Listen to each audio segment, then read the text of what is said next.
What's up, guys? It's your boy Darskin, and today we're going to be going over the new limit breaks. Now, the reason why I didn't do it in my update video and stuff is because I want to go over all of them in this video. So we're going to go ahead and go over them, talk about if they're good or not, how good are they, and we're going to rank them from best to worst in my personal opinion. So starting out, we're going to go with the first person who got one, which was, like, first person that came out, which is Darui. Or was it Naruto? It was actually Naruto Sleep. Okay, yeah. So anyways, yeah, Naruto, two sons. So he's a skill type, long range. Obviously goes to 150. Pulse goes to 30, so that's really good. His attack went up by 400. Well, like 350, and then his HP did. Excuse me. And then his attack went up by 470 or so. So honestly, I say that's really good for him. But he kind of had, like, he's a long-range unit, so, like, having 1400 attack stat is not low, necessarily. But, like, everybody compares it to King and Sasuke, and I kind of understand why, because he's not a Blazing Fest unit. And he had 1600 attack, you know, starting out. So, and now his attack stat's, like, 2100. So, yeah, but I mean, like, comparing them to, you know, normal ones, 1800 is really good attack stat for long range. It goes to 1900 with pills. Does he become any viable in PvP? With 30,000 HP, 2800 attack, 263 speed. I'd say probably not, simply because he has like 612 chakra. And granted, he gets chakra back after using jutsus. It's the fact that you have to get his jutsus first. Now, what I will say is, he becomes a little bit more viable with his abilities and field skill. We're going to get into those. So it reduces heart elemental damage by 10 to 15%, 15% chance to dodge. Those two are both crazy good field and buddy skills. Then sync with skill reduces heart damage by 20%, sync with hit and leave, boost attack 100. This is where he gets good. This is where he gets good, okay? 0 chakra required for ninjutsu, 10% chance. Reduce heart damage by 10%. Reduce chakra. Well, reduce chance of using chakra 10%. Reduce heart damage 10%. Reduce chance of chakra 10%. So you have 30% chance to not use like chakra on your jutsu, which is really good. Then you're taking 20% less damage, okay, from heart damage, from heart units, and then sync with skill. That's 40. Like, bruh, that's crazy damage reduction. You know what I'm saying? But it's the fact you have to have those for him to be a little bit more viable. So, yeah. So that's why that comes into play. Then, 6.2 times attack to one enemy. Knocks him back. Restores on chakra by 2. For 6 chakra. 11.5 times attack towards all enemies in range. Knocks them back. Restores chakra by 4. So it's like, it's a 4 chakra jutsu, but you gotta get 6 chakra first, right? You know what I'm saying? So, yeah. That's the only downfall, it's 6 chakra. Like, if it was 4-8, like, that's good. You know what I'm saying? But overall, do I think his limit break is really good? Yes, I do. I'm gonna rank them all at the end, who I think is the best and worst. So, yeah, let's go ahead and get into Darui, Words of Conviction. So, heart unit, mid-ranged, cost go to 30, obviously. He's a medium-range unit, and his attack and HP were both kind of like mid, in the middle. 1456 HP, 1554 attack. But with the limit break, it goes to 1934 HP, 2000 attack. So he has 2000 attack as a mid-range unit. That is very, very good as a mid-range unit. And his HP is really high too, which is really good also, which goes to 2200 with pills. As far as PvP goes, 36,000 HP, 3200 HP, and then 246, which it makes him pretty viable. I remember Raikage was kind of like butt cheeks in PvP. He got his limit break, and then like he was out here one shot in skill units. So, yeah, Darui is definitely a viable unit, so that's really good. Field skill, excuse me, I'm sorry, it's really early in the morning. Field skill, 23%, 43%, 46% to counterattack. and then Buddy Skill boosts attack by 115. Both of those are like PvP skills, to be honest. Then abilities. Restores HP, reduce damage, restores HP, boost immobilize rate, reduce damage. So he has some damage reduction, and his immobilization's up by 10%. So 5 times attack towards one enemy in range, 30% chance. That goes to 40 with his fourth ability. For 4 chakra, by the way. Removes barrier, 12 times attack, knocks him back for 8 chakra. So I say he's pretty good in PvP if you have max abilities, because he's going to be reducing 10% damage, and his immobilization is going to be up a lot higher. So that's really, really good. This was also a really good limit break. And then let's go ahead and go to Ohnoki.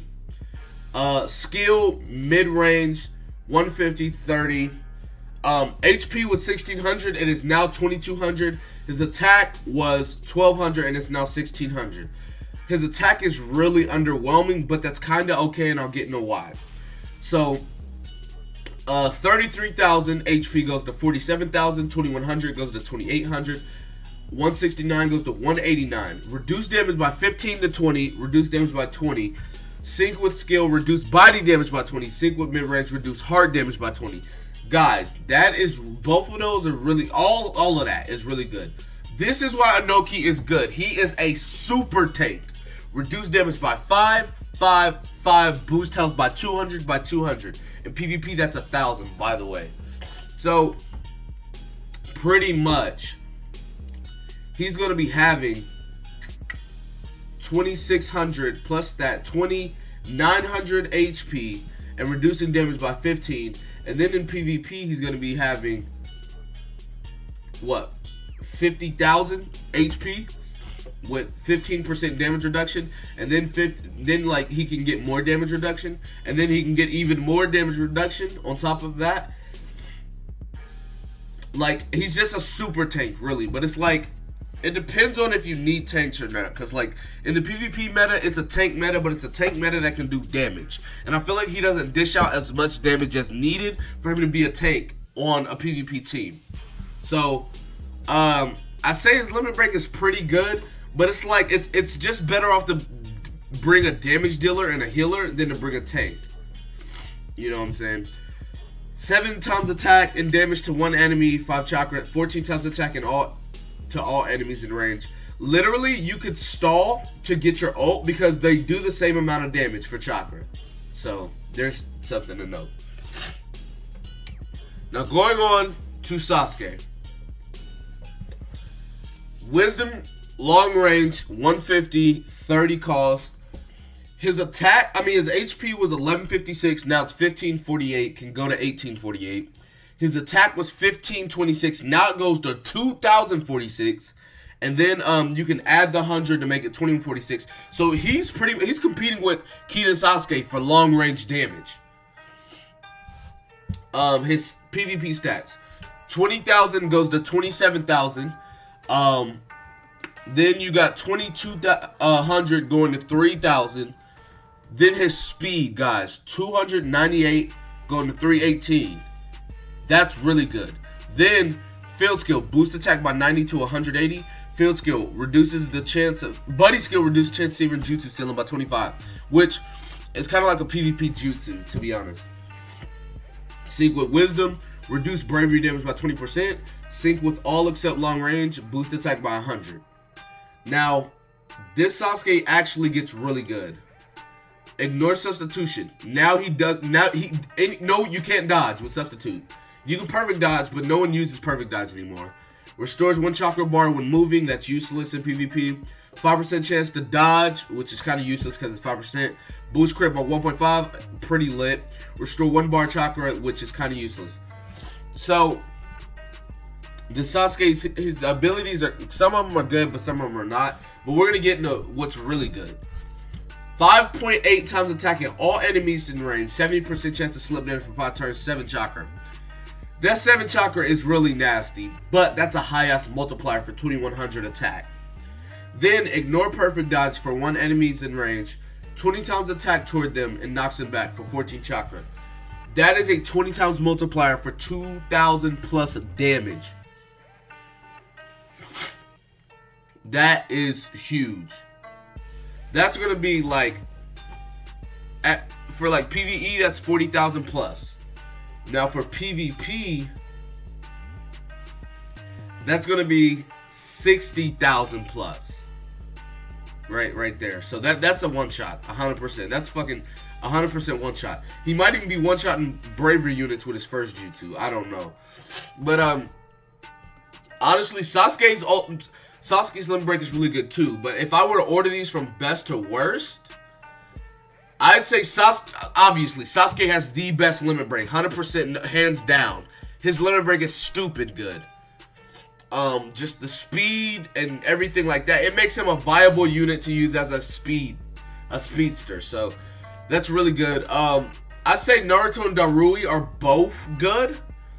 They're pretty even. Naruto wins though because he's a skill unit, and like Blazing Fest Kakashi just came out, so Darui becomes a little bit more insignificant, especially with Madara running around and things like that. Whereas with Naruto, you don't have that many people like him. So it's really good. And he's reducing heart damage, which is, you can't find that really pretty much anywhere else. And then Ohnoki, it's just like, being a tank and doing no damage isn't going to cut it. So that's why he's on the short end. So that's why. But anyway, so that's going to be about it for this video. Be sure to give it a like. Excuse me. That's going to be it for this video. Be sure to give it a like. Subscribe to the channel if you're new. Comment down below. Tell me what you guys think in the comment section below. I know I didn't stream yesterday. Bruh, Fighters came out. I'm sorry. I don't know if I'll be streaming today because Fighters is still out. I will be streaming maybe tomorrow or something like that. So with that being said, I'll see you guys next time. Peace.